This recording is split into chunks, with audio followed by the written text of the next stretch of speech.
Hello friends, good morning सभी को। और मेरा नाम मीनाक्षी सरीन है और मैं दिल्ली से हूँ। तो आज मैं आपको एक स्टोरी सुनाऊँगी। स्टोरी ऐसे स्टार्ट होती है। एक गिद्ध होते हैं, बहुत सारे गिद्ध होते हैं, वो जंगल में रहते थे। तो जब वो जंगल में रहते थे तो जंगल से बहुत परेशान थे। हमेशा उनको डर लगा रहता था अपनी जान का। तो उन्होंने सोचा कि क्यों ना किसी टापू पे जाया जाए जहाँ हम शांति से रह पाएँ। तो वो सबके सब लोग सारे गिद्ध उड़ के एक टापू पे, समुद्र के बीच में एक टापू था, वहाँ चले गए। तो जब वो वहाँ चले गए तो वहाँ उनकी ज़िंदगी बहुत कंफर्ट में आ गई, बहुत आराम से वो रहने लगे। क्योंकि सामने समुद्र था, वहाँ मछली और मेंढक होते थे, तो वहाँ से वो उनको खाना ही मिल जाता था। और सबसे बड़ी बात है, वहाँ उसको कोई शिकार का डर नहीं होता था, क्योंकि उनको आएगा और उनको मारेगा। तो वो अच्छी ज़िंदगी उनकी चल रही थी। तो क्या हुआ, अब एक दिन बूढ़े जो जो बुज़ुर्ग था, एक बूढ़ा जो गिद्ध था, उसने सोचा कि अगर हम सब लोग ऐसे ही रहने लगेंगे तो अगर कल हमारे सामने कोई चुनौती है तो उसका सामना कैसे करेंगे। तो उसने देखा कि युवा गिद्ध जो है वो बड़े आराम से रहते हैं, उनको कोई प्रॉब्लम, मतलब वो कुछ सोचते ही नहीं इस बारे में। तो उसने एक सभा बुलाई, बूढ़े गिद्ध ने। उसने बोला कि हमको जाके दोबारा से अभी इसी जंगल में जाना चाहिए और वहाँ रहना चाहिए। उस सब लोगों ने बोला कि ये कैसी बातें कर रहा है कि यहाँ पे सब कुछ हैगा, यहाँ खाने की भी प्रॉब्लम नहीं है, और क्या कहते हैं, शिकारी का भी कोई डर नहीं है, कोई शेर बाघ का डर नहीं है, तो हम वहाँ जाके क्यों रहें, हम यहीं रहेंगे।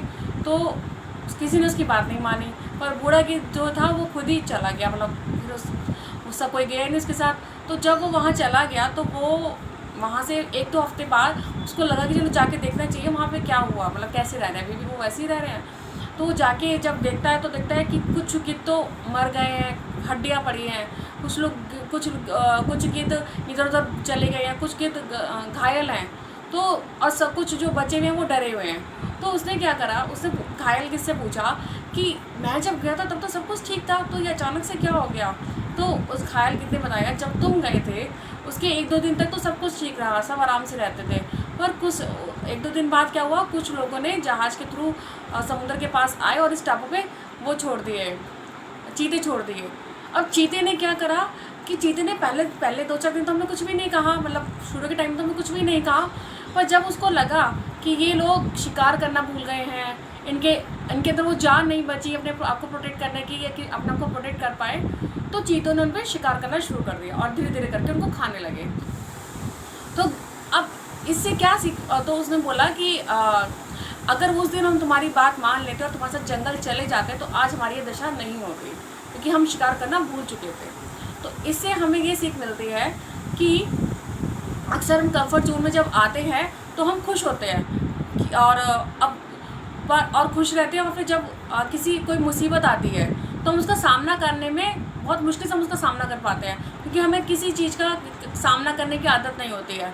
तो हमें अगर आप कंफर्ट जोन में हैं, अगर हम सब कंफर्ट जोन में हैं, तो हमें उससे बाहर आना चाहिए और बाहर आके चुनौतियों का सामना करना चाहिए। और चुनौतियों का सामना करने से क्या होगा, हम आगे बढ़ते रहे, हम सक्सेस होंगे और आगे बढ़ते रहेंगे। तो ये मेरी तरफ से था। Thank you.